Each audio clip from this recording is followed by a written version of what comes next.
నమస్తే, welcome to Aadya media. నేను హాసిని. ఇప్పుడు మనతో పాటు ఉన్నారు ఇమంది రామారావు గారు, సీనియర్ జర్నలిస్ట్. నమస్తే సార్. నమస్తే అమ్మా. సార్ అలానే మనం చూసుకుంటే ఇప్పుడు జూన్ 16న ఆదిపురుష్ మూవీ రిలీజ్ అవుతుంది. ప్రభాస్ది పాన్ ఇండియా రేంజ్లో ఈ మూవీ రిలీజ్ అవుతుంది వరల్డ్ వైడ్గా.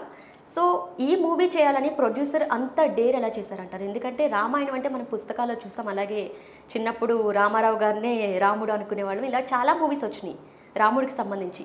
అది ఈ కాలంలో ఇలాంటివి ఒక మూవీ అందిస్తే ప్రజలు ఆదరిస్తారు అని చెప్పి ఎలా డేర్ చేశారంటారు? అసలు ఈ మూవీ తీయడానికి గల రీజన్స్ ఏంటంటారు? అంటే ఇది రామాయణం సినిమా తీద్దాం ఆది పురుషుగా ఒక విధంగా బీజేపీ పార్టీ తాలూకు ప్రోపగండా పిక్చర్గా చెప్పుకోవచ్చు.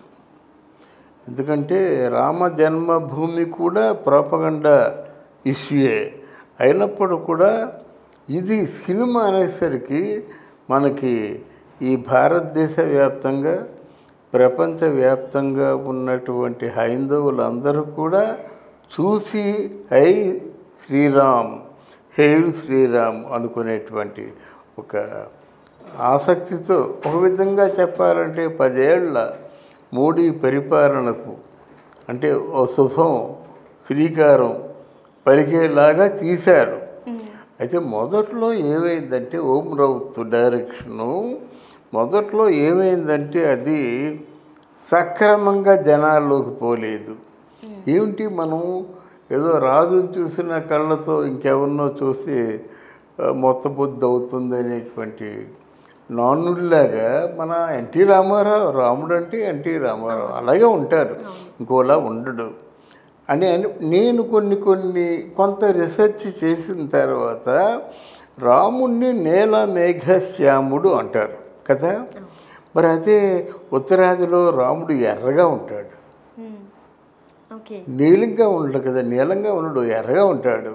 ఇక్కడ మనం ఏ దేవుణ్ణి చూసినా ఎన్టీ రామారావు గారి రూపంలోనే చూసేవాళ్ళం.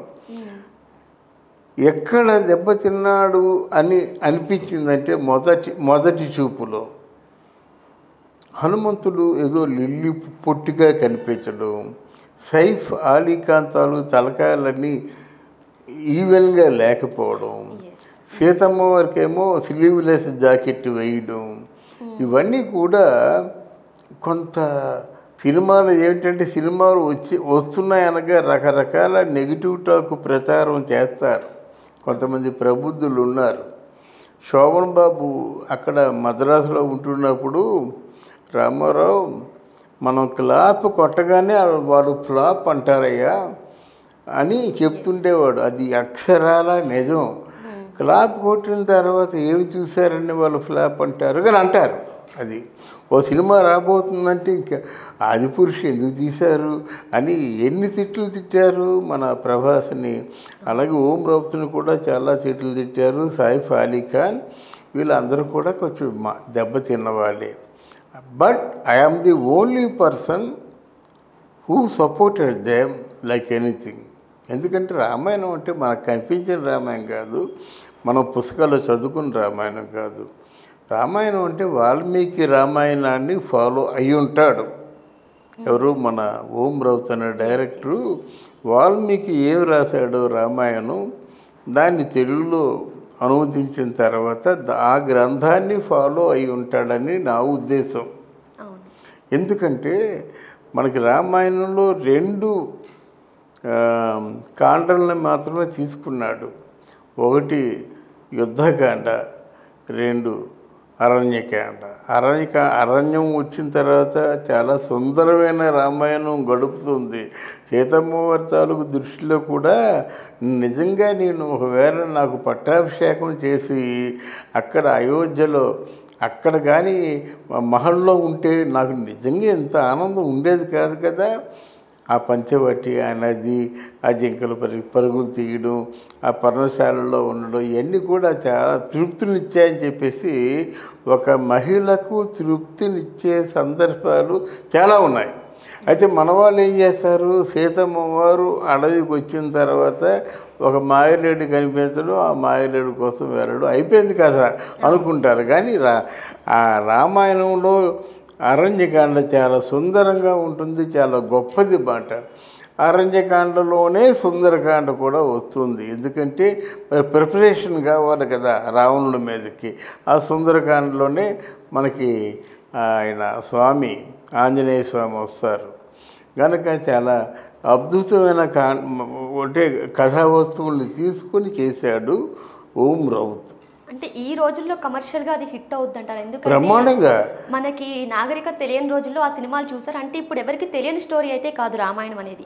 అవును. ఈ మధ్య కాలంలో మనం చూసుకుంటే శాకుంతలం అనే మూవీ వచ్చింది. శకుంతలాదేవి కథ కోసం మనకి మళ్ళీ చూపించారు. అది ఆల్రెడీ మనం అందరం 10th క్లాస్ లో చదివిన కథే కనుక నేను చూసింది మేము చదివింది ఆల్రెడీ చూపించారు, దాంట్లో వింతేముంది అని చెప్పి ఆ మూవీని హిట్ చేయలేదు, చాలా లైట్ తీసుకున్నారు జనం అందరూ. సో ఈ మూవీని కూడా మేము చిన్నప్పుడే చూస్తాము, మేము పుట్టక ముందే మాకు ఇవి తెలుసు. లేదు అక్కడ అదే తేడా ఏంటంటే ఇది ప్రేక్షకులు కూడా ఆలోచించుకోవాల్సింది. సినిమాలో కొంతమంది మేధావులు ఉన్నారు, వాళ్ళు విమర్శలు చెప్తుంటారన్నమాట అక్షర జ్ఞానం లేకుండా. దీంట్లో ఏంటంటే వినూత్నమైన కథ. ఫర్ ఎగ్జాంపుల్ అరణ్యకాండంలో చాలా ఆనందాన్ని మీకు సీతమ్మ వారి పర్ణశాల పంచవటి ఎంత ఆనందంగా ఉంటుంది. భద్రాచలం వెళ్ళారా మీరు ఎప్పుడైనా? వెళ్ళారా? ఇప్పుడు సీతమ్మ వారి పర్ణశాల అని ఉంటుంది, పంచవటి అని ఉంటుంది. అక్కడికి వచ్చుకొని అక్కడ వచ్చి వండుకొని తింటుంటారు అన్నమాట. ఆ దారి కానీ ఇవన్నీ చూసినట్టయితే చాలా ప్రశాంతంగా ఉంటుంది. తీయటి గోదావరి గాలి చాలా హాయిగా ఉంటుందన్నమాట అది. తర్వాత ఏంటంటే హనుమంతుడి హనుమంతుడి కలయిక వెళ్ళడం, తర్వాత యుద్ధకాండ ముందు రాయభారం ఎన్ని ఉంటాయి కదా. మరి ఈయనేం చేశాడో తెలియదు కానీ 2 ప్రధాన కథా వస్తువులను తీసుకున్నానని చెప్పాడన్నమాట. అందుకు ఇక్కడ మీకు తెలుగు రాష్ట్రాలు రెండిటికి 175 కోట్ల రూపాయలు ఆల్రెడీ బిజినెస్ అయిపోయింది. మొదటి రోజు కలెక్షన్స్ 100 కోట్ల రూపాయలు ఆల్రెడీ అయిపోయింది. అంటే ఒక రోజు కలెక్షన్ 100 కోట్లు అంటే వారం రోజుల కలెక్షన్ అంతా 8 కోట్లు. 8 కోట్లు ఇది 1,75,00,000 అంటే ఎంత అయింది? 9,75,00,000 అయ్యాయి కదమ్మా. అందువల్ల అంతకంటే ఇక ఈ సినిమాకి ఎక్కువ అవుతుందని నేను అనుకోను. తర్వాత వీరికి ₹1 కలెక్షన్ రాకపోయినా బీజేపీ పార్టీకి ఓటు వేయాలంటే ఆదిపురుష్ చూడాలి. అంతే కదమ్మా. ఆదిపురుష్ ఎందుకు? అది మేము కేవలం హైందవ మత సాంప్రదాయాల్ని ఆ వైభవాన్ని చాటి చెప్పడం కోసమే బీజేపీ పార్టీ ఉంది అన్నది వాళ్ళ నినాదం. పరమ పవిత్రమైన రామాయణాన్ని మేము తలకెత్తుకుంటున్నాం, రామ జన్మభూమిని మేము కట్టిస్తున్నాం. ఈరోజు ప్రతి ఒక్కరి నోట కూడా శ్రీరామ్ శబ్దాన్ని మేము వినిపిస్తున్నాం. మరి తిరుపతిలో ఒక్కసారిగా వచ్చిన చూపరులందరూ 5,000 మంది శ్రీరామ్ శ్రీరామ్ అనేసరికి ప్రభాస్ ఏడ్చేశాడు. ఎవరికైనా వస్తుంది అంటే ఒళ్ళు పులకింత. రామాయణంలో రామ అనే పేరులోనే ఉంది అంత మాధుర్యం. అందుకే ఆ పేరు శ్రీరామ అనే పెట్టడం పేరు మామూలు కాదు కదా. నారాయణుల్లో నమశివాయలో మా మాట అంటే అందరి దేవుళ్ళు కలిసి ఉన్నటువంటి పేరే పేరు రామ శబ్దం. అందువల్ల ఇది మాత్రం డెఫినెట్గా ఒక మంచి ఏమిటంటే శ్రీకారం, మంచి ప్రేక్షకుల్లో ఒక మంచి అనుభూతికి ప్రధానంగా శ్రీకారం చుడుతుంది. దీని తర్వాత ఏదో రామాయణం చేస్తామంటే అది చెల్లదు కానీ చేయదు. తర్వాత ఏంటంటే ఇక్కడ ఖమ్మం జిల్లాలో జిల్లా అంటే వాళ్ళు అందరూ కూడా టికెట్లు ఇస్తామని చెప్పడం. సరే, ఇందాక నుంచి మిమ్మల్ని అడగాలనుకుంటున్నాను. ఖమ్మం జిల్లాలో అవును ప్రతి రామాలయంలో కూడా 101 టికెట్లు ఉచితంగా శ్రేయాస్ మీడియా అందిస్తుందని చెప్పేసి అన్నారు. అవునమ్మా. అసలు అది ఎంతవరకు నిజం? ఖమ్మం జిల్లాలో ప్రత్యేకంగా ఇది ఎందుకు అందిస్తున్నారు? భద్రాచలం అక్కడే ఉంది కదమ్మా. ఓకే, భద్రాచలం ఉంది, భద్రాచలం అక్కడే ఉంది కదా. అంటే వాళ్ళు చూస్తున్నారనే కదా. ఇక్కడ మీకు ఏంటంటే రాముడు ఎక్కడుంటాడో హనుమంతుడు అక్కడ ఉంటాడు. రామనామం ఎక్కడైతే ఉంటుందో అక్కడ హనుమంతుడు పులకించిపోతాడన్నమాట. అలాగే రామనామం విని పులకించిపోయిన వ్యక్తి అమ్మవారు, సీతమ్మవారు అన్నమాట. కనుక ఈ పిలిస్తే పలికేటువంటి ఆ శబ్దానికే అంటే పులకరించిపోయేటువంటి వ్యక్తులు సీతమ్మవారు కానీ మన ఆంజనేయ స్వామి కానీ. అందుకోసం ఏంటంటే రామాయణం, అందుకే కదా ఎక్కడ చూసినా పల్లెటూరులో కూడా రామాలయం లేకుండా పల్లెటూరు లేదు. ఏ ఊరిలో చూసినా రామాలయం ఉంటుంది. అయితే రాముడు నడయాడిన నేల గనక అక్కడ ఉన్న వాళ్ళకి ఆ టిక్కెట్లు ఇచ్చినట్టయితే రాముడు తాలూకు రుణం తీర్చుకున్న వాళ్ళం అవుతాము, లేదా కృతజ్ఞతగా ఆయనకి సేవ చేసుకున్న వాళ్ళు అవుతామని వీళ్ళ ఫీలింగ్ కావచ్చు. అలాగే ప్రతి థియేటర్లో కూడా ఆ మూవీ రిలీజ్ అయిన థియేటర్లో ఒక సీట్ అనేది ఖాళీగా ఉంచుతున్నారు అని చెప్పారు. అవును, అది ఎంతవరకు వాస్తవం, ఎందుకు అలా ఉంచుతున్నారంట? అది నిజమమ్మా. ఎందుకంటే రామాయణంలో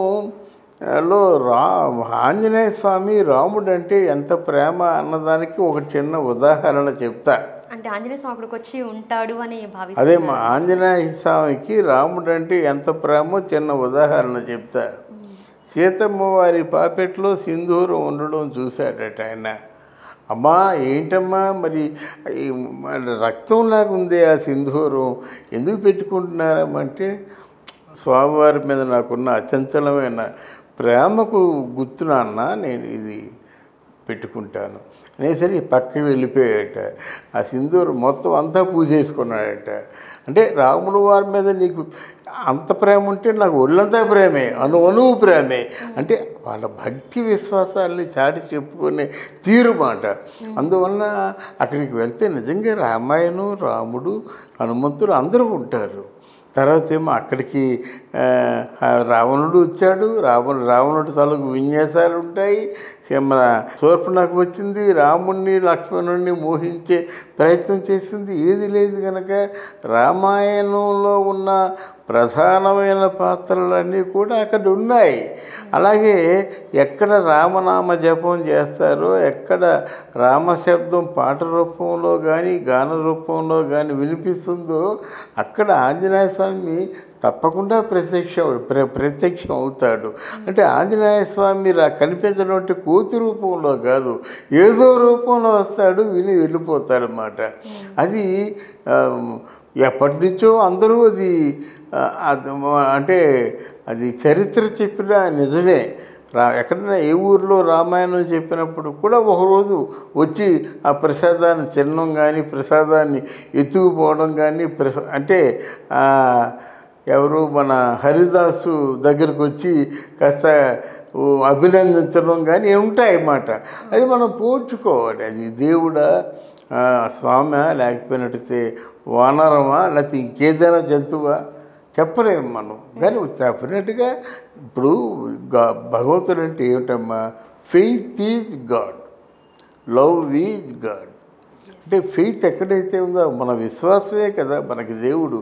గనుక ఆ విధంగా ఈ ఆది పురుషుడు ఆ పేరు చెప్పుకొని అందరూ భక్తుల్ని కూడా సమావేశపరిచి రాముణ్ణి, సీతమ్మ వారిని, హనుమంతుణ్ణి వీరందరినీ కూడా ఇంకోసారి స్మరించి భక్తి విశ్వాసాలతో వాళ్ళ సేవలు చేసి పరిపూర్ణులుగా ఉంటారని మనం ఆశిద్దాం. Okay sir. అలాగే ఇప్పుడు మంచు మనోజ్ అండ్ భూమా మౌనిక కూడా ఈ టికెట్స్ని వాళ్ళు కొనుగోలు చేసి అనాథలందరికీ కూడా పంచిపెట్టి ఆ సినిమా మీరు ఖచ్చితంగా చూడాలి అని చెప్తున్నారంట. అవునవును. దీనికి గల కారణం ఏంటంటారు? కారణం కేలేదమ్మా. అంటే ఒక హీరోని ఇంకొక హీరో ప్రమోట్ చేయడం అనేది మనం ఇప్పటివరకు చూడలేదు. మంచు మనోజ్లో ఈ యాంగిల్ కూడా ఉందా? ఇలాంటి వాటికి తను అంత ప్రోత్సహిస్తాడా? అంటే మంచు మనోజ్కి కొన్ని సెంటిమెంట్స్ ఉన్నాయి. ఓకే. క్యారెక్టర్ రీత్యా మంచు వారి కుటుంబంలో కొంచెం జనాలతో కలిసే నైజం మంచు మనోజ్కు ఉంది. అంటే మంచు మనోజ్లో ఉన్నటువంటి ప్రేమే మౌనిక చిన్నది కాదు, చాలా తెలివైంది, చాలా గడుసుది, చాలా తెలివైంది. ఆయన ఎన్ని రకాలుగా పరీక్షలు పెట్టారో ఈ 7 సంవత్సరాల్లో అన్ని రకాలుగా పరీక్షలు పెట్టి ఒక ప్రేమమూర్తి ఆయన నాకు దొరకడం అదృష్టం అనే భావంతో చేసుకుంది. ఆయనకు ఒక హ్యూమానిటీ ఉంది, మానవత్వం ఉంది, ప్రేమ ఉంది. కనుక ఏంటంటే ఈ సందర్భంగా పేరు చెప్పుకొని కొంతమంది ఉన్నారు సినిమాలు చూపిస్తారు. నా దృష్టిలో సినిమాలు మాత్రమే చూపించడం కాదు, వాళ్ళకి అన్నప్రసాద వితరణ కూడా ఉంటుంది. సినిమా చూపించిన తర్వాత ఆఖరితో ఎక్కడెక్కడ అడుక్కుంటే ఎక్కడైనా ఆనందం దొరుకుతుంది, సినిమా చూస్తే ఎక్కడ దొరుకుతుంది కనుక సినిమా చూసి రాగానే ఒక సాంబార్ సాదం ఏదో చేతికి ఇచ్చినట్టు ఇస్తే చక్కగా తృప్తిగా తింటారన్నమాట. ఇట్లాంటివన్నీ కూడా మంచివే కదా. మన మనసుకు తృప్తి అనిపిస్తే అది మంచిదమ్మా, మనసుకు బాధ అనిపిస్తే అది చెడ్డది. అలాగే ఇప్పుడు ఈ మూవీని ప్రభాస్తోనే ఎందుకు తీయాలనుకున్నారు? అంటే పాన్ ఇండియా రేంజ్కి వెళ్ళాడు కనుక అతనితో తీస్తే హిట్ అవుద్ది అనుకున్నారా, లేకపోతే ఆ స్టోరీ ఎవరితో తీసినా హిట్ అయ్యేదా? అంటే ప్రజలు ఇప్పుడు ప్రేక్షకులు మూవీకి రావాలి అంటే స్టోరీ కోసం వస్తారా, లేకపోతే ప్రభాస్ని చూడడానికి వస్తారంటారా? అంటే ప్రభాస్ని చూడడానికి కూడా వస్తారమ్మా, ఆకర్షణ ఉంది. ఎందుకంటే ఇప్పుడు ఉన్న బాహుబలి తర్వాత ఇంకా సరైన పిక్చర్ పడలేదు కదా.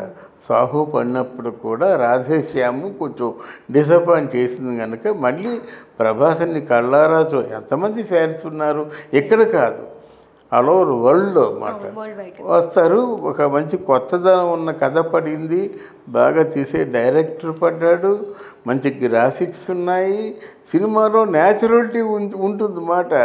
మనకేంటి చూసిన కథనే చూసినట్టుగా ఉండదు, చూడని వినూత్నమైనటువంటి ఒక కథనాన్ని చూసినట్టుగా ఉంటుంది కనుక డెఫినెట్గా ఈ సినిమా ప్రభాస్కి చాలా పెద్ద ప్యాన్ ఇండియా సినిమా అవుతుంది. లైఫ్ లాంగ్ లైఫ్లో మంచి మజిలీ ఈ సినిమా ఆదిపురుష్ సినిమా అన్నమాట. కనుక డెఫినెట్గా ఈ సినిమా తర్వాత ప్రభాస్ మార్కెట్ ఇంకా బాగా పెరుగుతుంది. అందుకే కదా ప్రభాస్ తాలూకు అప్పులు అన్నీ కూడా తీరిపోయి అనేటువంటి టాక్ కూడా సమాచారం కూడా మనకు ఉంది. అంత సక్సెస్ అయింది ఈ సినిమా.